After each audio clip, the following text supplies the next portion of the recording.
ఒక పావురం 194 మందిని కాపాడింది. వరల్డ్ వార్ 1 టైంలో అమెరికన్స్ కి జర్మన్స్ కి జరుగుతున్న యుద్ధం టైంలో కొంతమంది అమెరికన్ సైనికులు ఫారెస్ట్ లో చిక్కుకుపోయారు. వాళ్ళ శత్రువులైన జర్మన్స్ ఆ అమెరికన్స్ ని చుట్టుముట్టారు. అమెరికన్స్ వాళ్ళ టీం కి సిగ్నల్ పంపిద్దామన్నా అందుబాటులో లేదు. అయితే అమెరికన్స్ వాళ్ళు ఎక్కడున్నారో సమాచారాన్ని తెలియజేయడానికి వాళ్ళ దగ్గర ఉన్న పావురాల ద్వారా వాళ్ళ టీం మెంబర్స్ కి తెలిసేలాగా పావురాల్ని పైకి ఎగరేశారు. అయితే జర్మనీ వాళ్ళు కొన్ని పావురాల్ని చంపగలిగారు. చివరగా ఒక పావురము తప్పించుకొని ఆ సమాచారాన్ని వాళ్ళ టీం మెంబర్ కి అందించింది.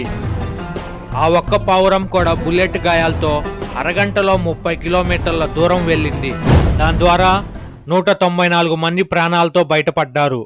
ఆ పావురం చేసిన సహాయానికి అమెరికన్ గవర్నమెంట్ వాళ్ళు ఆ పావురం చనిపోయిన తర్వాత ఒక మ్యూజియంలో ఉంచారు. ఇలాంటి ఇంట్రెస్టింగ్ వీడియోస్ కోసం ఛానల్ని సబ్స్క్రైబ్ చేయండి.